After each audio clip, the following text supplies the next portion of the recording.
જય હિન્દ વિદ્યાર્થી મિત્રો, સ્વાગત છે તમારું આજના વિડીયોની અંદર. અને આજે આપણે જોવા જવાના છીએ ધોરણ 10ના વિજ્ઞાન વિષયની જે અસાઇનમેન્ટની સિરીઝ શરૂ હતી તેનો પ્રશ્નપત્ર નંબર 2 વિભાગ સી. તો શરૂ કરીએ આજના વિડીયોને, જેની અંદર આજનો તમારો પહેલો પ્રશ્ન છે કે સમતોલિત રાસાયણિક સમીકરણ એટલે શું અને રાસાયણિક સમીકરણોને શા માટે સમતોલિત કરવા જોઈએ. તો જોઈએ ઉત્તર એનો કે જે સમીકરણમાં પ્રક્રિયકો અને નિપજો બંને તરફ રહેલા પરમાણુની જે સંખ્યા છે એ સમાન હોય તેવા સમીકરણને સમતોલિત રાસાયણિક સમીકરણ કહે છે. હવે દ્રવ્ય એટલે કે દળ સંરક્ષણ એટલે કે જે દળ સંચયનો નિયમ તમે ધોરણ 9માં ભણ્યા એ નિયમ મુજબ દ્રવ્યનું સર્જન કે વિનાશ થઈ શકતો નથી, અને આ નિયમ પાછો 10મામાં બી એકવાર આવતો. આથી રાસાયણિક સમીકરણમાં રહેલા પ્રક્રિયકો અને નિપજોનું દળ સમાન રહેવું જોઈએ, અને દળ સમાન રાખવા સમીકરણની અંદર રહેલા પ્રત્યેક તત્વના પરમાણુની સંખ્યા બંને બાજુ સમાન રહેવી જોઈએ. આથી રાસાયણિક સમીકરણને સમતોલિત કરવું આવશ્યક હોય છે. નેક્સ્ટ ક્વેશ્ચન, કોપરના શુદ્ધિકરણ માટે વિદ્યુત વિભાજન પદ્ધતિનું આકૃતિ દોરી અને વર્ણન કરો. તો કાચી ધાતુમાંથી મેળવેલ ધાતુ છે એ અશુદ્ધ હોય, આથી ધાતુનું શુદ્ધિકરણ કરવું એ જરૂરી છે. આગળ જોઈએ એના ઉત્તરમાં, તો વિદ્યુત વિભાજનીય શુદ્ધિકરણ એ અશુદ્ધ ધાતુઓના શુદ્ધિકરણ માટે સૌથી વ્યાપક પ્રમાણમાં વપરાતી એક પદ્ધતિ છે, જેની અંદર કોપર, ઝિંક, ટીન, નિકલ, ચાંદી અને સોના જેવી ધાતુઓને શુદ્ધ કરવા માટે વિદ્યુત વિભાજનીય રિડક્શન કરવામાં આવે છે, જેમાં અશુદ્ધ ધાતુના સળિયાનો એનોડ અને શુદ્ધ ધાતુની પાતળી પટ્ટીનો કેથોડ બનાવવામાં આવે છે. ધાતુ ક્ષારના દ્રાવણનો વિદ્યુત વિભાજ્ય તરીકે ઉપયોગ કરવામાં આવે છે. અહીંયા તમને એની આકૃતિ છે જોવા મળી જાય. આ રીતની કંઈક બે પટ્ટીઓ કેથોડ અને એનોડની. એનોડ છે એ અશુદ્ધ કોપરની પટ્ટી છે, જ્યારે કેથોડ છે એ શુદ્ધ કોપરની પટ્ટી છે. અહીંયા એસિડિક કોપર સલ્ફેટનું દ્રાવણ છે અને નીચે તમને એનોડિક પંખ એટલે કે અશુદ્ધિઓ છે જોવા મળે. આગળ આપણે જોઈએ તો આજે આપણને આકૃતિ આપી છે, એમાં દર્શાવ્યા પ્રમાણે સાધનની ગોઠવણી કરો.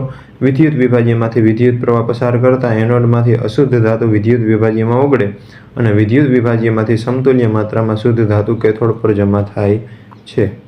દાખલા તરીકે આ રીતનું જે એનોડ છે એના ઉપર કોપર છે એ અશુદ્ધ સ્વરૂપમાં છે, તો એ Cu2+ અને 2E- આ રીતે એમાંથી મુક્ત થશે, અને કેથોડ એમાં Cu2+ + 2E- અને તમને કોપરનું છે શુદ્ધ અવસ્થા મળી જશે. કુલ પ્રક્રિયા થઈ કોપર જે અશુદ્ધ હતું એમાંથી તમને મળી ગયું કોપર શુદ્ધ અવસ્થામાં. તો દ્રાવ્ય અશુદ્ધિઓ દ્રાવણમાં જાય, જ્યારે ગોલ્ડ, સિલ્વર, પ્લેટિનમ જેવી અદ્રાવ્ય અશુદ્ધિઓ પાત્રના તળિયે કાદવ રૂપે જમા એટલે કે નિક્ષેપિત થાય, જેને એનોડ પંખ કહે છે.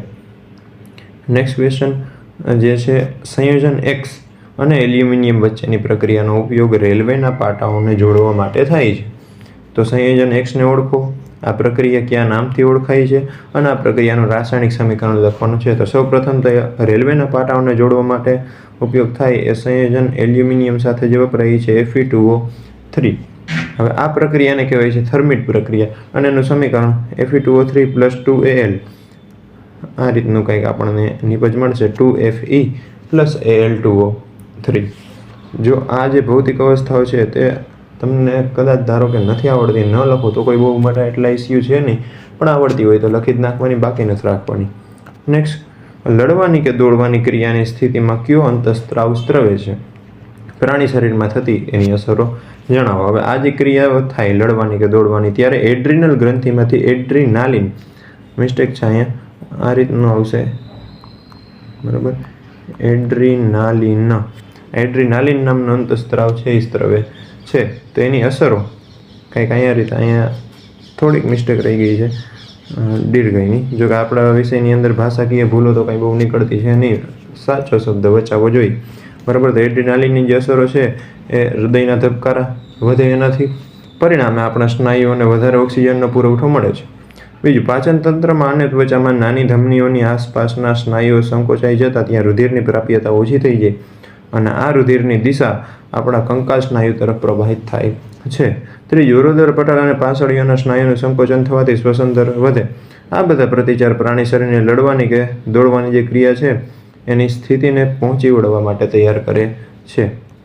નેક્સ્ટ, કેટલીક વનસ્પતિને ઉછેર કરવા માટે વાનસ્પતિક પ્રજનનનો ઉપયોગ શા માટે કરવામાં આવે? તો એટલા માટે કારણ કે પેલું બીજ દ્વારા ઉછેરાતી વનસ્પતિઓની સરખામણીમાં વાનસ્પતિક પ્રજનન દ્વારા ઉછેરાતી વનસ્પતિઓમાં વહેલા પુષ્પ અને ફળ છે એ ધારણ થાય. બીજું, જે વનસ્પતિઓએ બીજ નિર્માણની ક્ષમતાને ગુમાવી દીધી હોય તેમનો પણ ઉછેર આપણે કરી શકીએ. ત્રીજું, પેઢી દર પેઢી ઉપયોગી લક્ષણો છે એને જાળવી શકાય છે. નેક્સ્ટ, પુરુષ પ્રજનન તંત્રમાં અંગોના નામ જણાવો અને ગમે તે 2 અંગો વિશે ટૂંકમાં સમજાવવાનું છે. હવે અહીંયા તમને આકૃતિ દોરવાની કીધી નથી તો આપણે કંઈ આકૃતિ દોરવાની પણ જરૂર નથી, માત્ર નામ જણાવી અને એ 2 વિશે આપણે ટૂંકમાં સમજાવી દઈએ. તો પુરુષ પ્રજનન તંત્રના સૌપ્રથમ અંગોના નામ છે મૂત્રવાહિની, મૂત્રાશય, શુક્રાશય, પ્રોસ્ટેટ ગ્રંથિ, શુક્રવાહિની, શિશ્ન, મૂત્ર જનન માર્ગ અને વૃષણકોથળી અને શુક્રપિંડ. તો 2 અંગો, એમાં પહેલું શુક્રપિંડ. ઉદર ગુહાની બહાર વૃષણકોથળીમાં 1 જોડ શુક્રપિંડ આવેલા હોય. શુક્રકોષોના નિર્માણ માટે શરીરના સામાન્ય તાપમાન 37 ડિગ્રી સેલ્સિયસ કરતાં 2 થી 3 ડિગ્રી સેલ્સિયસ નીચું તાપમાન છે એ જરૂરી. શુક્રપિંડમાં શુક્રકોષોનું ઉત્પાદન થાય છે અને શુક્રપિંડ નર જાતીય અંતઃસ્ત્રાવ ટેસ્ટોસ્ટેરોન છે એનો સ્ત્રાવ કરે. છોકરાઓમાં ટેસ્ટોસ્ટેરોન શુક્રકોષના ઉત્પાદનનું નિયંત્રણ અને છોકરામાં યુવાવસ્થાના લક્ષણો એટલે કે જાતીય ગૌણ લક્ષણોનું પણ નિયંત્રણ કરે છે. બીજું છે અંગ શુક્રવાહિની. તો શુક્રપિંડમાં ઉત્પન્ન થતા શુક્રકોષોનું શુક્રવાહિની દ્વારા સ્થળાંતર થાય અને શુક્રવાહિની મૂત્રાશયમાંથી આવતી નલિકા સાથે જોડાય છે. નેક્સ્ટ ક્વેશ્ચન, અંતર્ગોળ અરીસાની સામે વસ્તુને ક્યાં રાખી સી અને એફની વચ્ચે જ્યારે રાખીએ ત્યારે મળતા પ્રતિબિંબનું સ્થાન અને પ્રતિબિંબનો પ્રકાર કિરણાકૃતિ દ્વારા છે દર્શાવવાનો છે. તો આ રીતની કંઈક આકૃતિ તમને મળશે. વસ્તુને જ્યારે અહીંયા રાખી છે સી અને એફની વચ્ચે ત્યારે આ 2 કિરણો, એક આપણે સમાંતર આપાત કરીએ એટલે મુખ્ય કેન્દ્ર એફમાંથી પસાર થઈને ક્યાંક જશે, બરાબર, પરાવર્તિત થઈ.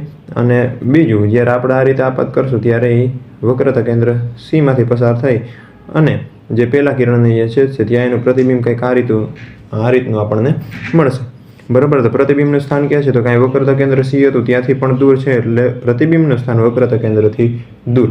અને પ્રતિબિંબનો પ્રકાર અહીંયા જોઈ શકાય કે ઉલટું છે અને વાસ્તવિક પણ છે, બરાબર. અહીંયા આપણને પરિમાણ કીધું નથી, માત્ર પ્રતિબિંબનું સ્થાન અને પ્રકાર કીધું તો આપણે એ લખી નાખીએ. નેક્સ્ટ ક્વેશ્ચન, પ્રકાશનું વક્રીભવન એટલે શું અને વક્રીભવનના નિયમો લખવાના. તો વક્રીભવન એટલે કે જ્યારે પ્રકાશનું ત્રાસું કિરણ એક પારદર્શક માધ્યમમાંથી બીજા પારદર્શક માધ્યમમાં પ્રવેશે ત્યારે 2 માધ્યમોને છૂટી પાડતી સપાટી આગળ કિરણના પ્રસરણની જે દિશા છે બદલાય. આ ઘટનાને પ્રકાશનું વક્રીભવન કહે છે. હવે એના નિયમો, પહેલું, આપાત કિરણ, વક્રીભૂત કિરણ અને 2 માધ્યમોને છૂટી પાડતી સપાટી પર આપાત બિંદુએ દોરેલો લંબ એક જ સમતલમાં હોય છે. બીજું, પ્રકાશના આપેલ રંગ તથા આપેલ માધ્યમોની જોડ માટે આપાત કોણના સાઇન અને વક્રીભૂત કોણના સાઇનનો જે ગુણોત્તર છે એ અચળ હોય છે અને આ નિયમને સ્નેલના નિયમ તરીકે પણ ઓળખવામાં આવે છે. એટલે કે જે 0 degree Celsius I < 90 degree Celsius માટે સાચો છે. જો આપાત કોણ I અને વક્રીભૂત કોણ R હોય તો સાઇન I / સાઇન R એ તમને અચળ મળે, જેને આ રીતે n21 વડે દર્શાવી શકાય. જે n21 છે એને માધ્યમ 1ની સાપેક્ષે માધ્યમ 2નો વક્રીભવનાંક કહે છે. નેક્સ્ટ ક્વેશ્ચન, અવરોધોનું શ્રેણી જોડાણ સમજાવી સમતુલ્ય અવરોધનું સૂત્ર મેળવવાનું. તો જોઈએ કે 2 કે તેથી વધુ અવરોધો શ્રેણીમાં જોડાયેલા ત્યારે જ કહેવાય કે જ્યારે તેમને ક્રમશઃ એકના છેડા સાથે બીજાનો છેડો જોડી આ સંયોજનની સાથે વિદ્યુત સ્થિતિમાનનો તફાવત લાગુ પાડતા દરેક અવરોધમાંથી વહેતો વિદ્યુત પ્રવાહ સમાન એટલે કે કુલ પ્રવાહ જેટલો હોય, બરાબર. આ રીતના આપણે 3 અવરોધો શ્રેણીમાં જોડી દીધા, R1, R2 અને R3, બરાબર. અહીંયા બેટરી અને કળ આ રીતના પરિપથ જોડાઈએ એટલે અહીંયા તમને આ 3નો એક સમતુલ્ય અવરોધ મળે, RS. એટલે બીજી આકૃતિ કંઈક આ રીતની, બાકી એમાં કંઈ ચેન્જીસ છે નહીં, બરાબર. આ 3 અવરોધની જગ્યાએ હવે એક સમતુલ્ય અવરોધ આવી ગયો, આપણે એનું જ સૂત્ર તો તારવવાનું છે. તો જોઈએ કે આકૃતિ એમાં દર્શાવ્યા મુજબ 3 અવરોધકોને એટલે કે અવરોધકો કે જેમના અવરોધો R1, R2 અને R3 છે તેમને A અને B બિંદુઓ વચ્ચે શ્રેણીમાં જોડ્યા છે. જોઈ શકીએ આપણે અહીંયા બિંદુ A છે, અહીંયા બિંદુ B છે, એમની વચ્ચે આપણે જોડેલા છે. હવે 3 અવરોધમાંથી I જેટલો સમાન વિદ્યુત પ્રવાહ વહે, પરંતુ લાગુ પાડેલું વોલ્ટેજ V દરેક અવરોધના 2 છેડા વચ્ચે તેમના આનુષંગિક અવરોધોના પ્રમાણમાં વહેંચાઈ જાય છે.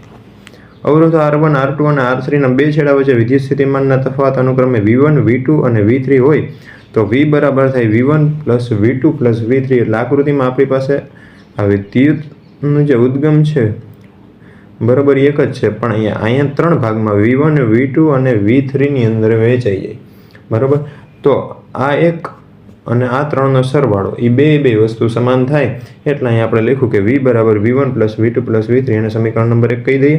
હવે 3 અવરોધો R1, R2 અને R3 ને બદલે આપણે એક જ અવરોધ RS, બરાબર, એને આપણે જે પરિપથ છે એમાં જોડી દઈએ તો તેમાંથી પણ પહેલાં જેટલો જ વિદ્યુત પ્રવાહ I વહેતો હોય તો RSને આ શ્રેણીનો એટલે કે આ શ્રેણી જોડાણનો સમતુલ્ય અવરોધ કહે છે.